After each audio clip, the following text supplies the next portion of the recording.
Në zgjedhjet e mbajtura dje, sipas rezultateve preliminare, vetëvendosja ka fituar pa balotazh në Podujev, Kamenic dhe Shtime.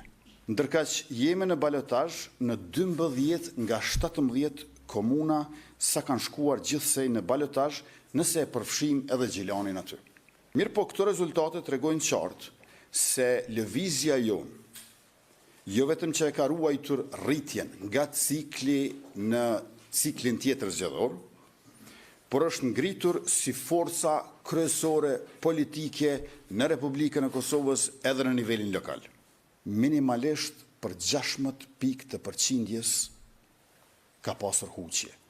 Por këto huqje kanë qenë të njëjta nga disa burime dhe në të njëjtën komunë. Kjo do të thotë se ka diçka unike si për tyre, por i përket organeve të drejtësisë dhe të sigurisë që ta hetojnë e hulumtojnë këtë cenim të integritetit të shtetit,